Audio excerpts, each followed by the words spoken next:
once again. It's late, but I'm going to try and catch up with myself starting tomorrow. I had a long day. I said yesterday, I've had builders in, and as I mentioned yesterday, my B12 was low, and I missed my last injection, but I had that this morning. I got really ill until I found out that I had pernicious anemia. Today is September the 4th, and I'm going to draw my card.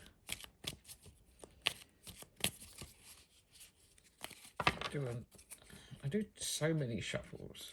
Procrastination, it's really hard to choose when to stop, which is why I developed the method where I do the overhand shuffle, I do a riffle shuffle if I can. I pretty much managed to do it with most decks. I'm not great at it. I'm not one of those magician performing shuffly carders.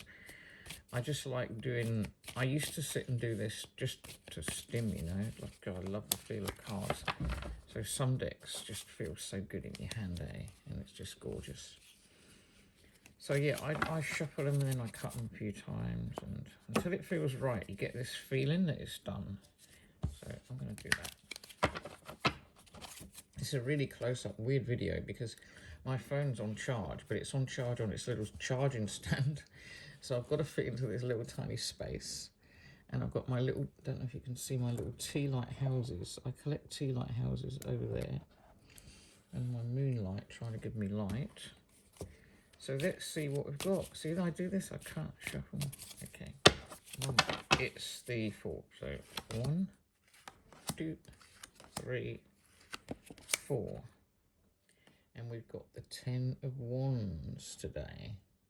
You've got this tiny little weak, pale looking little sapling trying to grow, but the bigger trees, these trees are interlocking and preventing it from getting any light, so it can't grow. So it's kind of stuck in this little hollow, suppressed, but it's still got life. And life feels like that sometimes. I think my life's been a bit like that for a few years. I do take on too much. I work from home, and I have done for years, but I also had a job outside the home, and I ended up having to leave because of burnout, and really badly, because I couldn't say no, and I will let people put on me because I just have this inability, it seems, to not I have to do stuff. If stuff needs doing, I'll just do it. If people leave housework and stuff, I'll do it, and I don't mind. But I think I don't realise how much of a burden I'm putting on myself because I choose to do it. Really, I'm not forced to do it. Like this poor little sapling. I mean, if the poor sapling tries to grow towards the light, it's going to end up growing deformed and twisted, and it's never going to be really sort of strong and healthy, not if it stays in this current situation. So it's kind of pretty stuck, and this is how I guess we can get to a point where we need change and we need to do something different to rescue ourselves. And we all know this stuff, but actually knowing it as opposed to being it, embodying it, doing it is kind of another thing. We're not always good at that.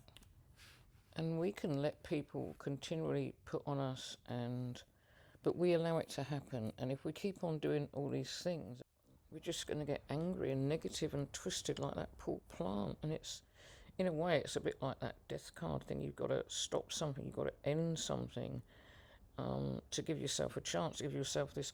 It's like with the oak trees when they keep the leaves till the very end and then they have to push them off for the new ones.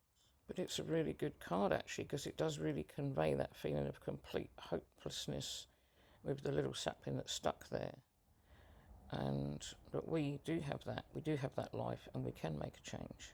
So my tarot card informs my oracle card. So I do the counting thing of the number of the tarot card. So it's 10. And, it's just easy that way. So what have we got today? I am Carly from Death Comes Rebirth. Oh my goodness. This isn't real, is it? This just can't be real, because how does this keep happening? Like I just said about the tree, the oak leaves pushing off the old leaves, and the new start and everything, and it's just crazy. It's just ridiculous. The cards are uncanny. So, yep, number 13, so it's pretty much the same as a death card. And it's just what I've been talking about. I mean, there's different kinds of new beginnings. This one is kind of forced because the burden of what you're doing currently is not sustainable. And I think this is often what the death card represents. So let's see what the book says. I'm going to have to move my phone around a bit so I can make a bit of room here, but the microphone's a bit dull, it's facing the wrong way. But I like to see what the book says, because it's just pretty crazy how this has come out like it has. Sometimes a death card does make me think of compost heaps.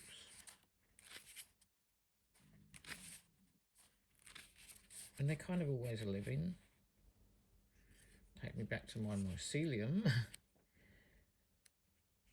that I was talking about the other day.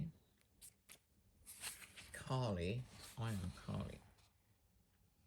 The blue-skinned Hindu goddess of birth, death and rebirth presents a destruction phase of this natural cycle, and it is her role to clear all away that is no longer needed. Clear away all that is no longer needed. She's often depicted dancing with swords and said to cut off the head of those who do not heed the necessity of moving through these natural cycles. Dear me. Her necklace of severed heads represents the end of slavery to the overthinking, over-analytical self who gets stuck when all that is needed is action. Jesus, this is me. This goddess is very strong, very powerful, and in many ways extremely protective, though her fierce nature can often frighten timid souls who fear decisive action. I don't think I do fear decisive action anymore. I did for a long time, and I'm not even sure what changed it. But I still feared it a lot. But in the middle of this year, like a few months ago, I'm not sure if, and it was all of that kind of that made me start this journey, because it is hard to make a decision if you don't know, if you have no idea what you want or where you are, and if you've been living in the background of other people's lives rather than having your own life, then yes. So as she is a mother goddess, she helps with issues to do with brothers and sisters, teachers and parents, and help with painful transitions. Wow. Once received in a message, Kali energy is already activated. Let go and allow her to assist you in releasing all that is no longer needed and in taking powerful action to change your life.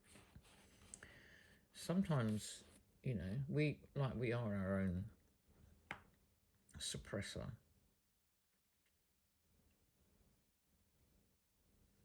Clearing all that is leeching off your energy, draining your strength and abrading those relationships that cannot do anything but keep you stuck. Whether you realise it or not, you called on me and I come to clear the path to destroy that which you have longed to let go of. Some things time has come and it will be born again, as nothing ever truly dies, it only changes. Well, I think I'm starting to embody Kali, that energy, because I have, oops, my moon's floating away. I have made quite a few changes. I have started learning to say no, and I have started doing this thing for me, for myself. So, yep, I'm quite impressed with that card. And as I said, I've had this similar messages a lot recently. Okay, time to shut up. It's a short one, but then these are meant to be short. But I am really tired, and I'm hoping that my B12 will kick in tomorrow. Superpower. Oh, one more thing before I go. I was talking to Jamie the other day about one of the first videos I put up when I came back here. And she said that my little story of coming back to YouTube and finding the community again reminded her of the Six of Cups. And I hadn't done my daily draw for that day, but that evening, what did I draw? The Six of Cups.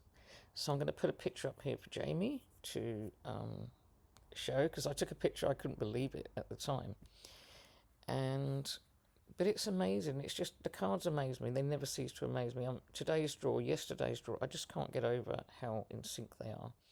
And I know it's possible to like change everything to suit your situation to make the cards fit. But in some ways, that is kind of what it's about. It's like this accessing the subconscious on a level that I can't do with anything else. This is why I love tarot so much and art. Imagery gets into my subconscious, and I think it happens with music too. You can access things that you wouldn't normally access, and thoughts and guidance.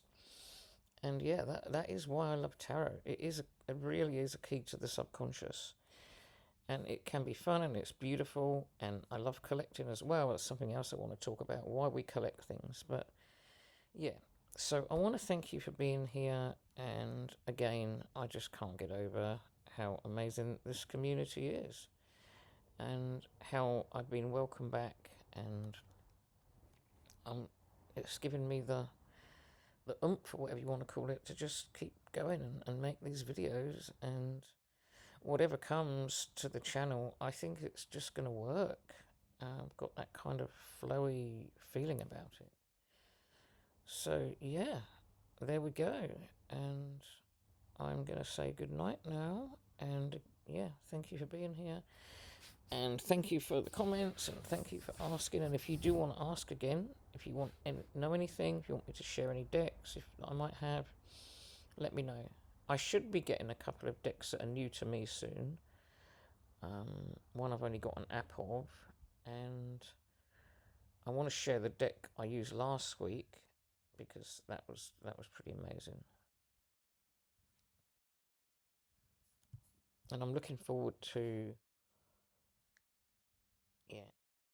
using a deck for longer. I might use different decks in these videos than the ones I'm using for a whole week, because I really am getting over being stuck with a deck for a week when there's other decks I want to use. But it is helping me because to talk about, and these two decks are pretty good, and I'm enjoying sharing them. So okay, over and out. I've rambled enough. Good night, and I'll see you tomorrow.